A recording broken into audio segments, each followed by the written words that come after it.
Magandang araw po sa inyo mga kabansa. Kayo ay nasa iparas kay paras. At ito ang inyong lingkod, Ado Paglilawan, na nagbubukad ng pagbati para sa ating sekretary. Magandang hapon, mga kababayan, lalo na itong kaibigan ko, isang Pilipino na naghihirap din ang kanyang buhay-buhay dahil sa kabulastugan ng pagpatakbo ng ating gobyerno ni Marcos Bangag Jr. Ito po ay hindi natin ipagkakaila dahil nagkaroon ng bagong survey from May 6 to 9 of this year, a few days before the election, na ang Pulse Asia may pinalabas na resulta na result doon sa survey. At dito sa survey ay nangangamote si Bangag Jr. Marcos. Ito, base sa isang news item, pakinggan natin. Kinilala na ang Pulse Asia ay isang matino na survey company na nagpasagawa ng survey, at ito po ang kinalalabasan ng kanilang survey. Net trust ratings of President Bongbong Marcos are now in the negative or days before Bilang Pilipino 2025. Only 32% of respondents said they have big trust in the president, while 42% expressed small or no trust. With 27% saying they are unsure, these result in a net trust rating of negative 10 for Mr. Marcos. On the other hand, Vice President Sara Duterte and her father, former President Digong, were more trusted between May 6 and 9, or when the survey was conducted. 50% said they have big trust on the VP, while 25% had little or no trust, bringing her rating to positive 25%. Meanwhile, the former president earned the highest trust rating among the three with a net trust rating of positive 46. The Pulse Asia survey had 1,200 respondents and an error margin of plus minus 2.8%. Now again, do note that these findings were before the conduct of the midterm elections and way before the so-called Great Cabinet revamp of the Marcos administration. Let's have a quick chat with Pulse Asia President Ronald Holmes. Good evening to you, Ron, and welcome to the big story. Good evening, Cess. Bakit daw ngayon lang ang ratings when this was finished before the elections? Well, it took quite some time for us to process the data. And then the other thing that we had to do was also, because part of the general report that we issued had to do with explaining the variance between the election survey and the actual results. We had to cull the data from the COMELEC. So this is not the only thing in that survey. So aside from the election data, we also have the trust ratings of the top two officials and the former president. Not because you were protecting anybody from a big drop in ratings. That wasn't an issue. Well, we saw a big drop already, Cess, as early as March, if I remember, when Bongbong Marcos had 25% approval and trust, which is almost the same as what GMA had prior to the midterm. But in March, if you remember, he had a disapproval and distrust that was at the majority. Somehow his distrust has gone down to less than the majority from March 2025. But it's still quite a plurality, 4 out of 10 Filipinos. Right. Also, something new in this survey, because you survey the approval ratings of our top officials, and we have a former president included here. What decision was behind? What made you decide to do that?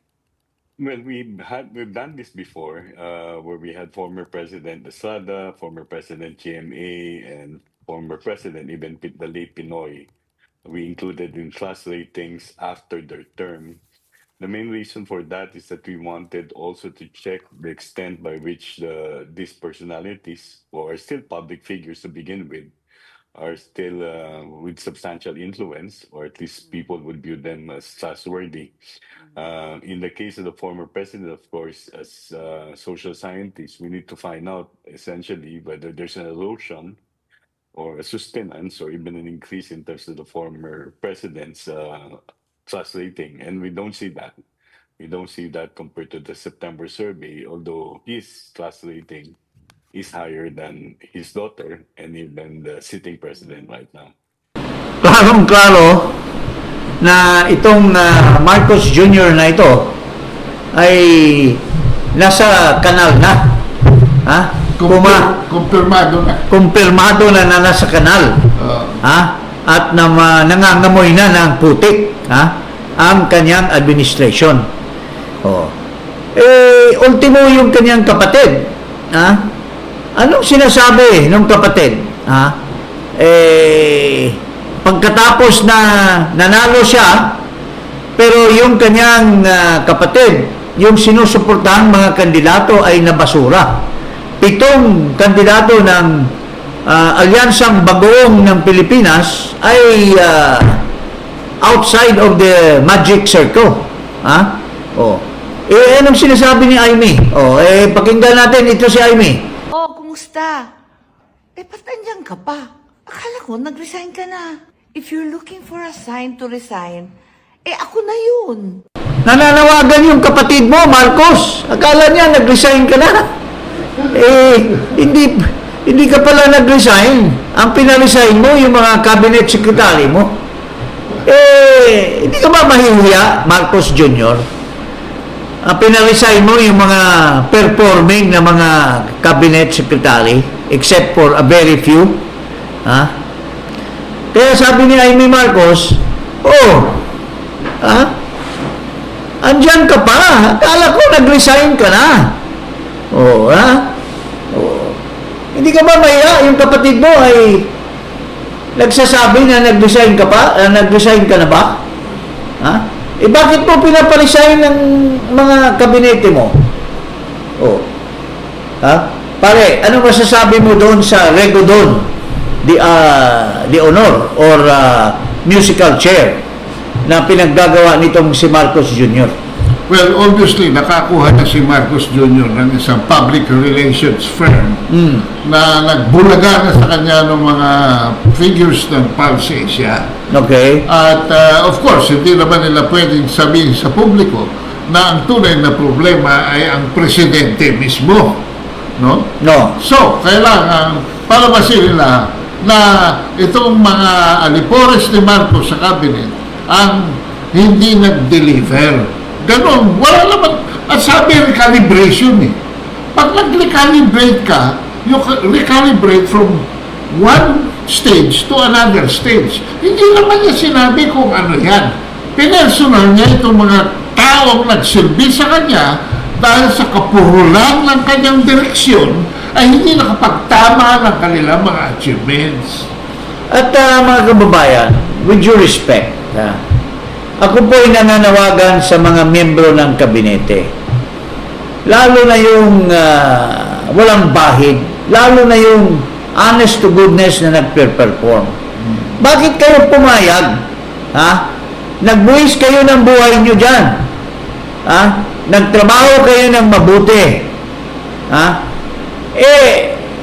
Kayo ngayon ang tinutumbukan ng kahiyan dahil the fact na pinaparesign kayo ni Marcos, Scapegoats? you're being made a scapegoat for his incompetence, for his incapacitation, for his failure to govern. Bakit kayo ngayon? Kaya nga pinapaalala ko kayo sa Ligang Batas, Article 7, Section 11, na kayo, magbuklod-buklod kayo mga miyembro ng kabinete, huwag kayong tinatakot ni Marcos na mag-resign.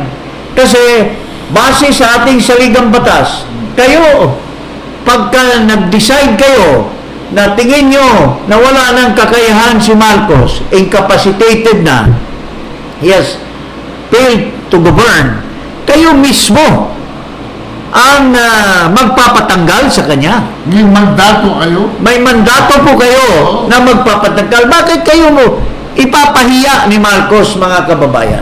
Kayo, mga cabinet secretary, tulad ni Gatchalian, tulad ni Ted Herbosa, tulad ni Leonardo Guevara. Leonardo Guevara, ni sino pa dyan, mga performing secretary, si Conrad Estrella, tahimik lang, pero gumagawa ng kabutihan sa Department of Agrarian Reform. Si Acosar, na hindi naman niya binigyan ng budget.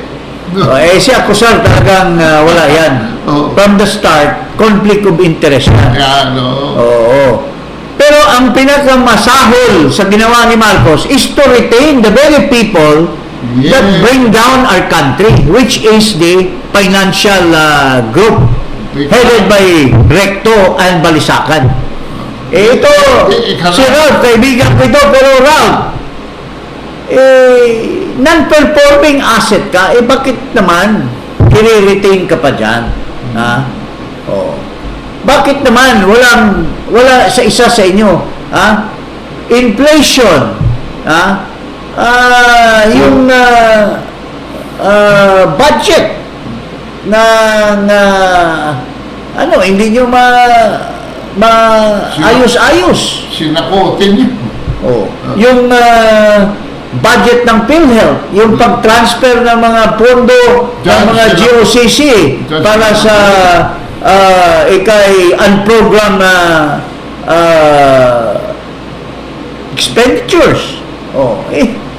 Anong klaseng tapos inuna pa hindi man lang sinubject for evaluation. At on the first day that he asked for cabinet honorary resignation or courtesy resignation,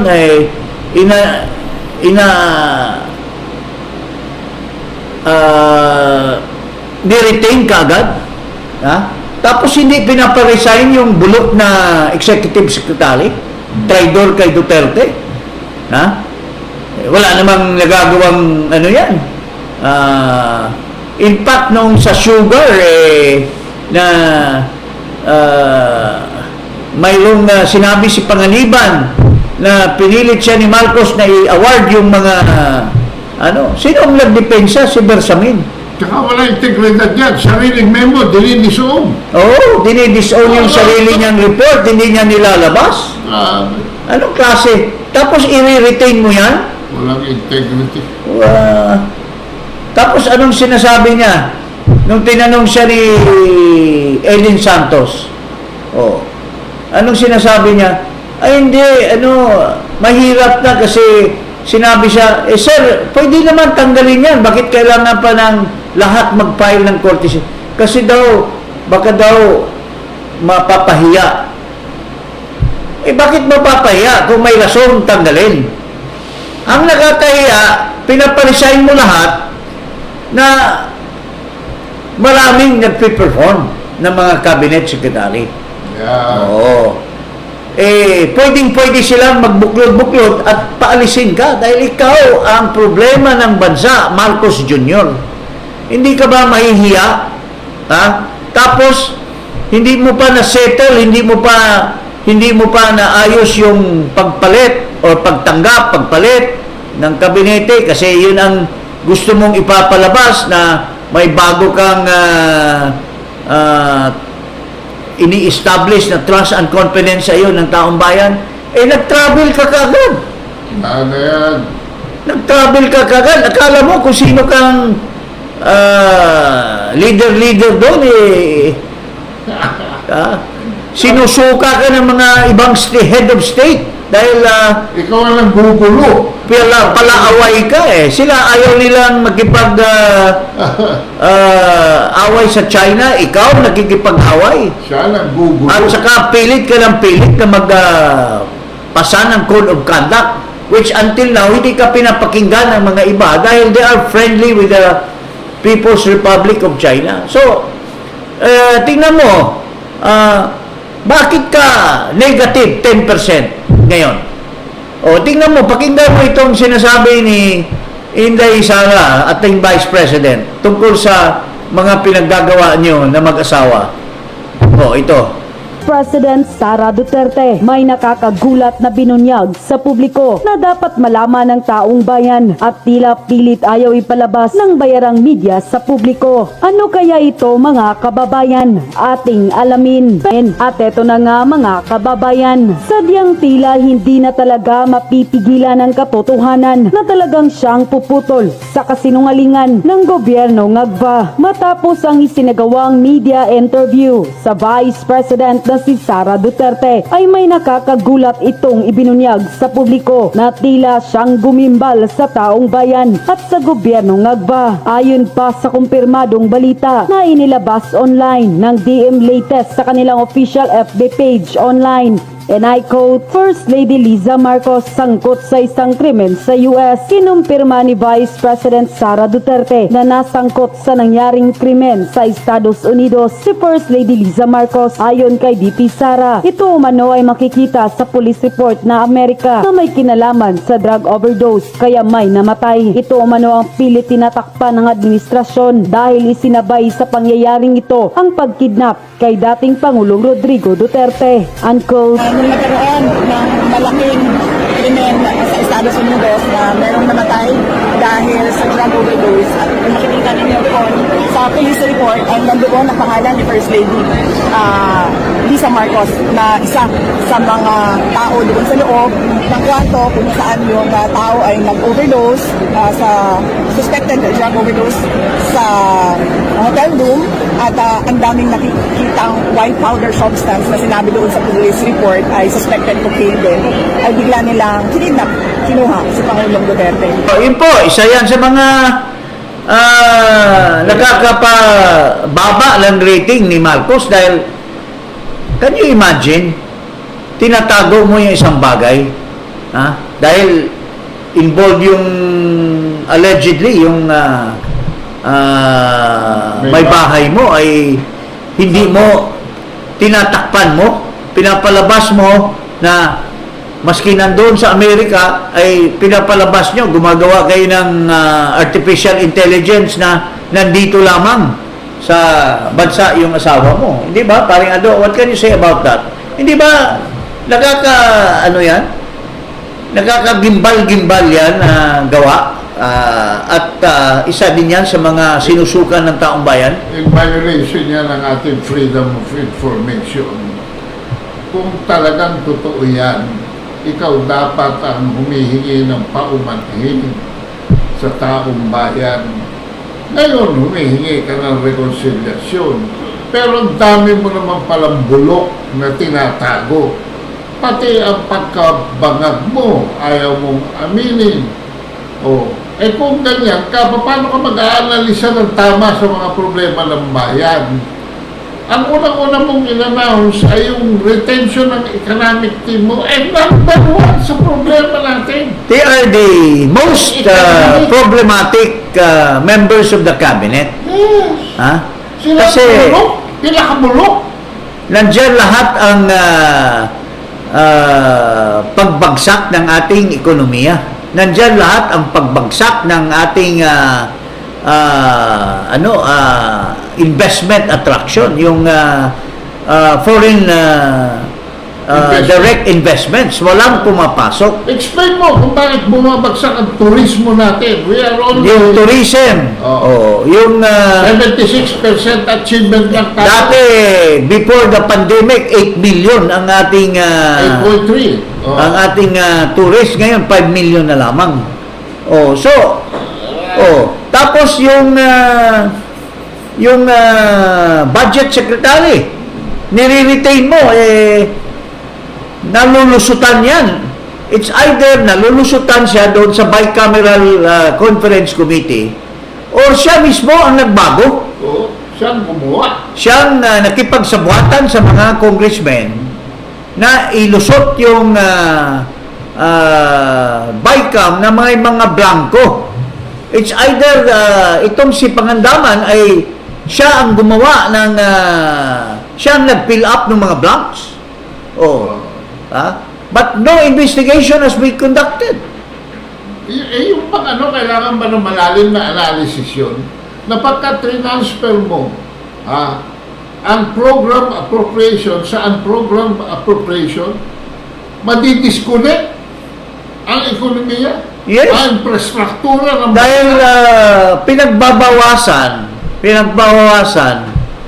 yung pinagbabawasan yung mga budget, yung sa original net, pinagbabawasan pagdating na inooperahan yung mga budget at tinatanggalan yung mga legitimate budget of the departments which would have prepared them to fulfill their duties, their obligations to the people. They are being reduced. Pero walang angal. Lalo na itong si Ralph Recto, walang angal. Why? Because he belongs to a political family. His district is benefiting from the pork barrel. His wife benefited from the campaign funds as she ran for governor. So, paano naman tayo itataya natin ang buhay natin dito sa mga cabinet secretary na wala man lang vetting process, agad-agad ni-retain sila? Tulad ng kaya nga nag-resign yun si Fred Pascual. Pinalitan itong wala man lang itong secretary ng itong Roque. Never heard na may kakayahan ito na magpapatakbo ng isang trade department. Sinong nagtulak niyan? Anong performance niyan? Is she just being placed there para to lie about the foreign investments, na yung mga pledges ay nagiging tunay na investment? Pinakahuli tayo sa ASEAN, sa mga We are the tail end of the members of the ASEAN. Dahil napakahina ng ating financial team. Kaya wala lang nagtataka na walang projects. Dahil lahat nilipat nila sa ayuda na kontrolado nila para sa eleksyon. Sinong nagawa ng controversy? Sinong gumawa ng controversy sa paglipat-lipat ng mga pondo? Ito si Ralph Recto. Tapos kukunin yung sa PhilHealth, kukunin yung sa PIDC, kukunin yung sa Lamba, kukunin yung sa DBP. At hanggang ngayon, hindi pinapalabas kung ano nangyayari na doon sa Maharlika Fund. Ayan.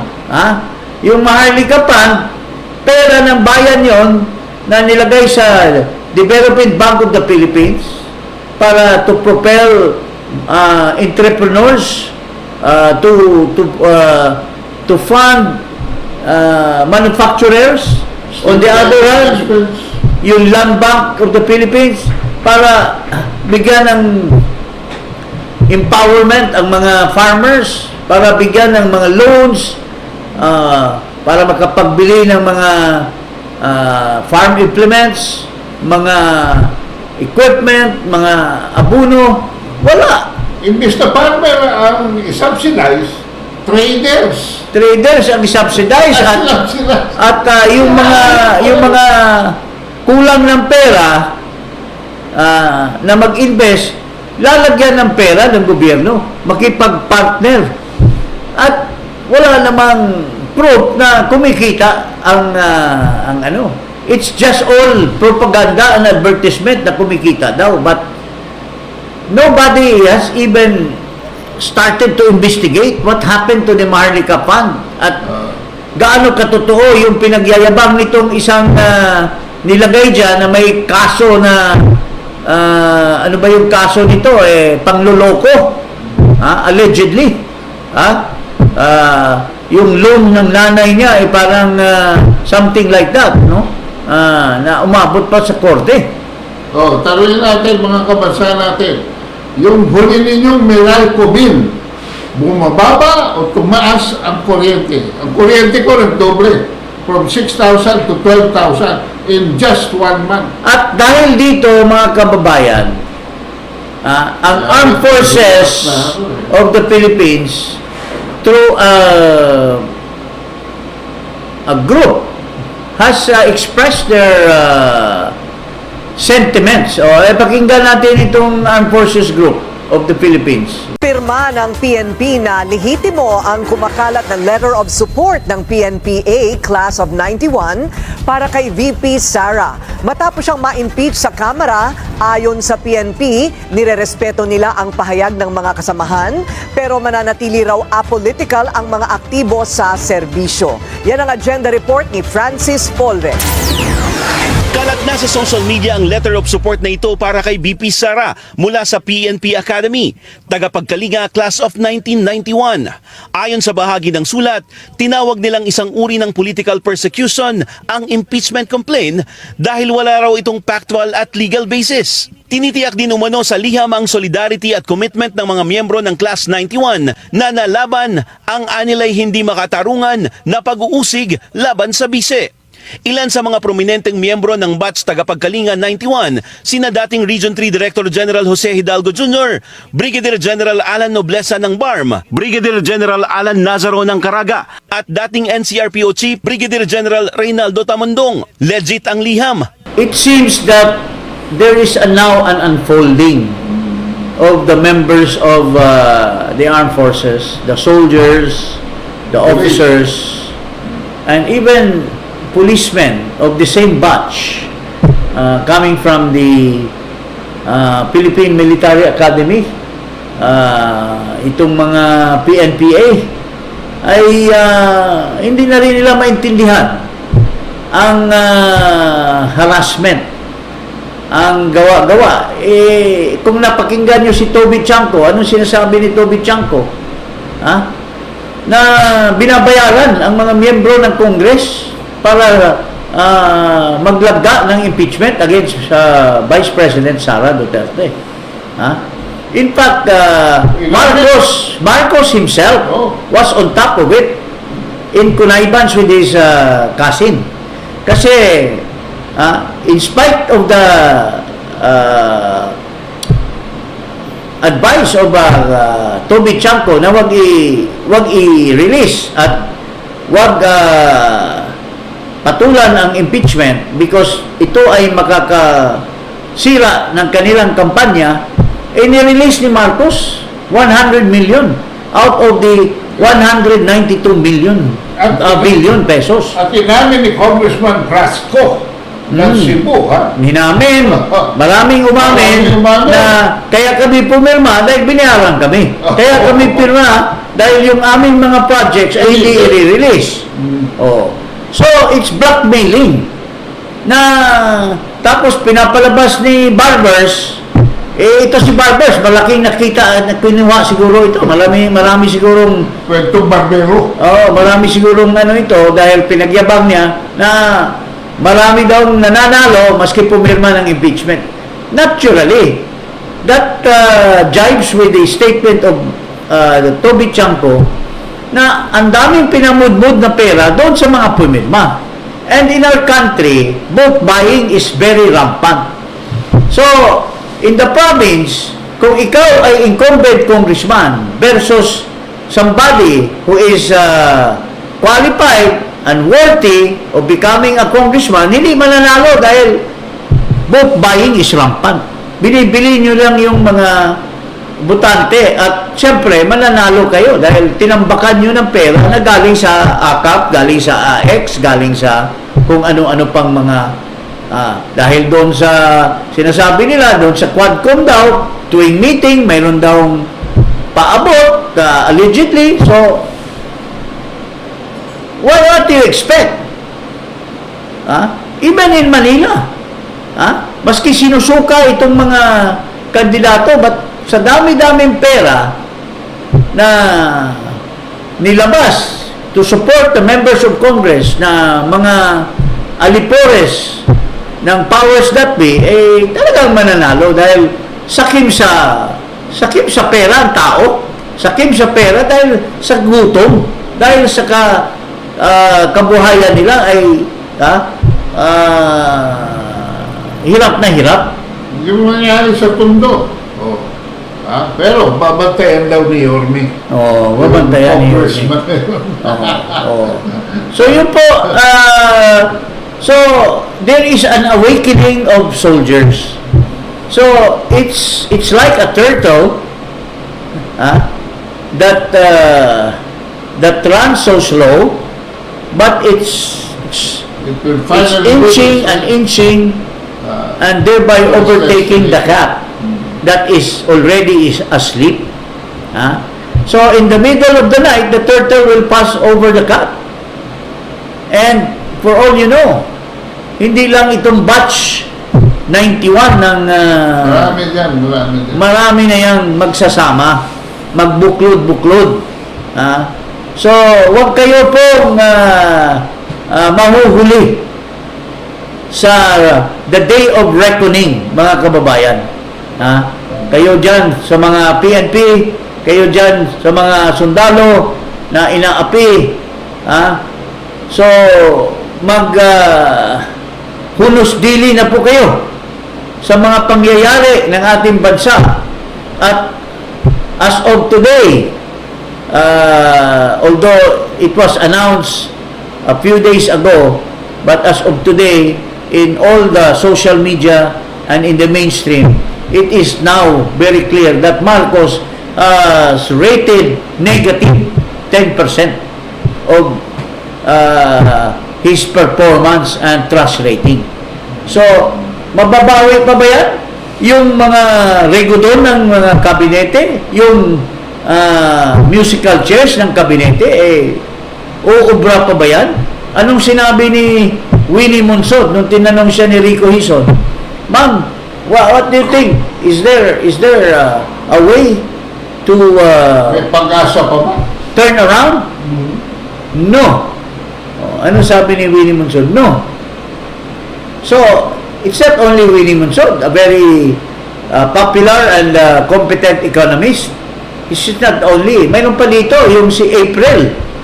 Kinukumpare niya yung pangyayari nung panahon ni Duterte at ni Bongbong Marcos ngayon. Sinasabi nung April, yung sa stock exchange, kung pag-usapan yung sa bigas, napababa ni Duterte yung presyo ng bigas. Dito, nag-promise na maging 20 pesos, pero lulukuhin pa ang taong bayan. Gagawin daw 20, pero napakalaki ng subsidy. Subsidize pa yung selling price. So, puro panluloko, mga kababayan. Panluloko. Now, anong sinasabi ni Ronald Holmes tungkol sa pagbaba ng rating ni Marcos Jr.? Dahil sa ginawa niya kay Duterte. And if you listen to the lawyer of President Duterte, who is not even been very conversant, but dahil sa mga naririnig niya at dahil sa mga development like Duterte winning so much margin in Davao and all his candidates have won. Ano sinasabi ng lawyer ni Duterte? Ito, pakinggan natin si Kopman. Duterte lawyer accuses Marcos of orchestrating ICC case. President Marcos is the real prosecutor in the former President Rodrigo Duterte's International Criminal Court case. Duterte's International Legal Counsel claimed as the embattled ex-leader marks over 70 days in detention. Interviewed in The Hague in the Netherlands, Duterte's counsel Nicolas Kochman accused Marcos of weaponizing the ICC process as part of a political campaign. The real prosecutor in this case is actually in Manila, sitting in his palace. He is the person who threw President Duterte over there to The Hague, he said on Friday, May 23. He is the person who used the office of the prosecutor as a tool in his political campaign, and it won't work. he added. According to Kaufman, this effort did not work, especially with the result of the midterm elections, where Duterte won as mayor of Davao City. He said the poll results reflect the growing dissatisfaction with those pushing the ICC case. The former president won a landslide victory, as far as I'm concerned. That's a finger in the eye to the people who threw him over here, he said. That's the real point of elections. It was a protest vote, he added. Despite this, Kaufman, while reiterating his intention to fight for Duterte's release, appealed to Duterte's supporters to uphold lawful conduct and respect for the ICC process. Okay. So, yan. Isa yan sa mga maraming dahilan bakit negative 10 na itong Pangulo natin. And yet, he still has the face, the shameless face, pupunta-punta pa doon. Hindi ka ba mahihiya? Na magbibida-bida ka, tapos pagbaba mo sa aeroplano, kasama mo yung butod mo na babaeng kasama, at magbibida-bida ka, may mga pasalot-salot pa sa'yo. Pero, in your own country, you are being despised by so many people. Negative na nga yung rating mo. Hindi ba nakakahiya yan, paring Ado? What can you say about it? Hindi na lang umiimik yung ibang ASEAN leaders. Pero alam nila na si Marcos ang nanggugulo sa South China Sea. Yan paghahangad ng mga legalities over diplomacy. Kaya actually, I agree na tinanggal niya ito si Ricky Manalo. Dahil ito isang duwag. Ang plataforma ng ating foreign policy ngayon, mga kabansa, sa pag-amin nila, ay rule-based order. Sa mga kausap ko na mga ambassadors, former ambassadors, mga kaibigan ko na nasa loob pala ng DFA, tama ka nga, wala daw guts ito si Manalo. At saka tamad na. Itong bago ngayon, ano yan, kasabay... May narinig ka bang bago kay Manalo in 3 years? Wala.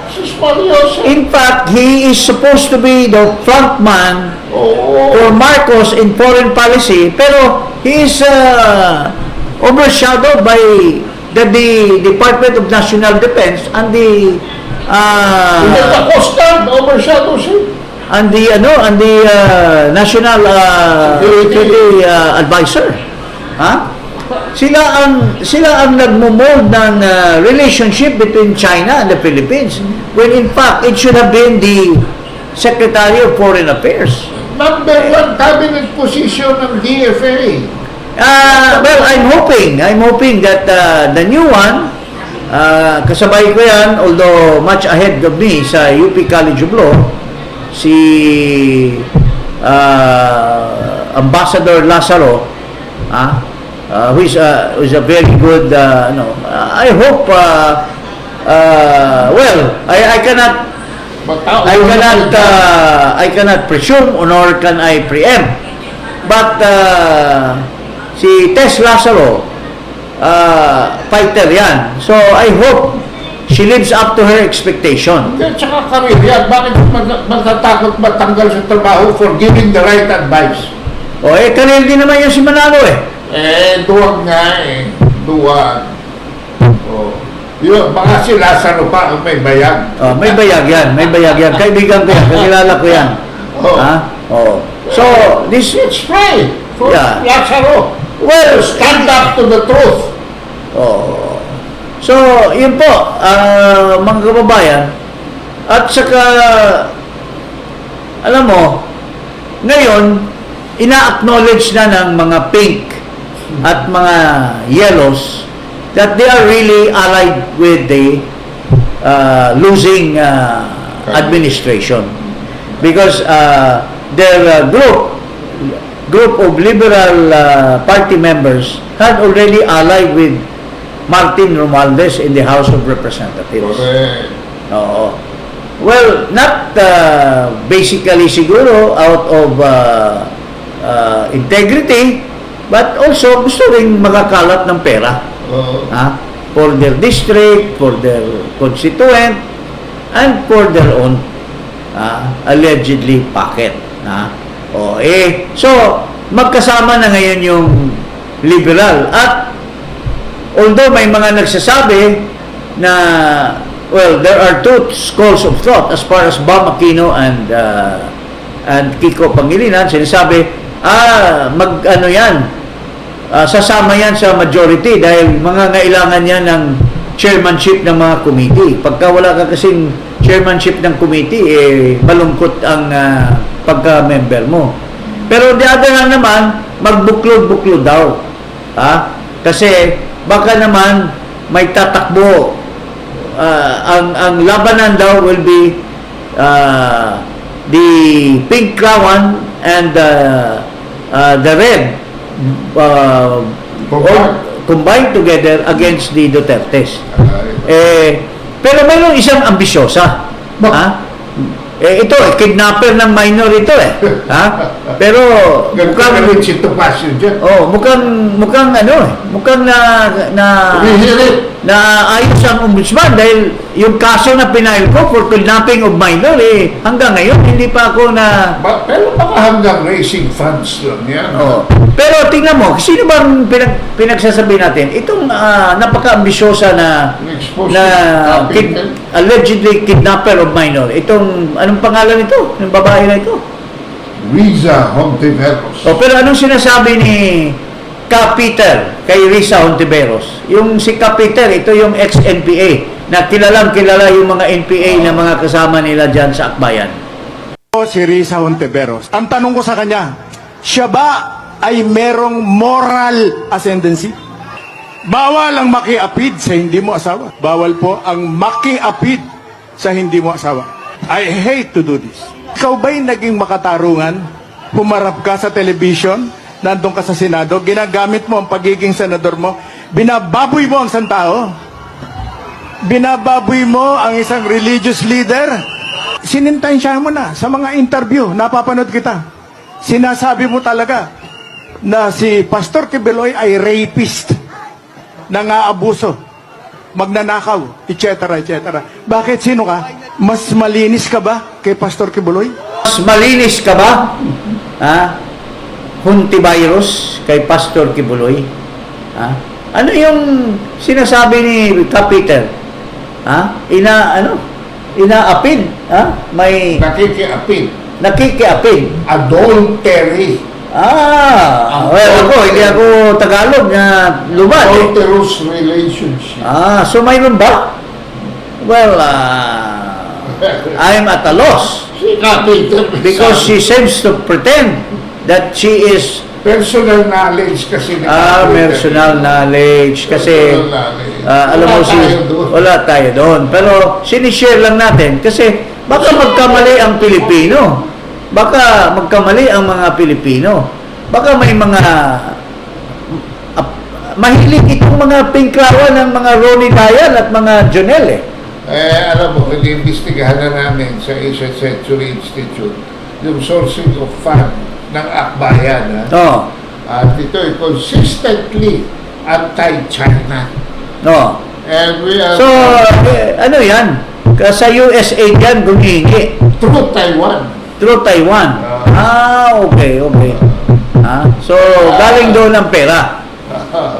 Fundraising lang yan na Akbayan. Hindi naman mananalo yan. Sa kangkungan lang tatangkin yan. Ang may potential yung Bam Aquino. Pero itong babae na Hontiveros, wala yan, walang chance yan. But she's just being ambitious. Wala sa kalingkingan ni Inday Sara yan. Hindi magiging vice presidential candidate yan. No. Yung Bam Aquino pa. At ngayon, yung mga tunay na mga Pinklawan at Dilawan, gusto pa rin nila si Leni Robredo over this alleged kidnapper of minors. So, itong si Hontiveros. Triangle of power ngayon dyan. Walang kaibahan ito kay Laila de Lima eh. Talagang magkaibigan yan dalawa because birds of the same feather yan eh. And Aquino has a place, the Aquino name has a place in history. Yes. Alam mo naman, ako hanggang ngayon, I still salute Ninoy Aquino. Before he left, I was in his house when I was at a younger age. Because nagiging malapit ako doon because of my fraternity, and I visited him before he left for the United States for that study, and talagang saludo ako doon sa former Senator Ninoy Aquino. Pero exact opposite naman yung anak. With due respect, may he rest in peace, but I don't wanna discuss it kasi baka may pag-asa nito sa apo. kasi nakakasama ko si ni Noy, not Ninoy. Si Ninoy kaibigan ko when I was young. But itong Noy kasama ko, pero panay ganun ako, ganun na sa ilong because panay Yossi. So, ganun ang pagkakilala ko kay Noy. Mayroong mga... So for the country na itong apo. Di apo yan. Ano ba yan? Pamangkin. Pamangkin yan si Bob kasi anak ni... I think he's the son of Paul Aquino. Paul, yes. Yeah. Paul Aquino is the younger brother of Ninoy. Youngest. Yeah.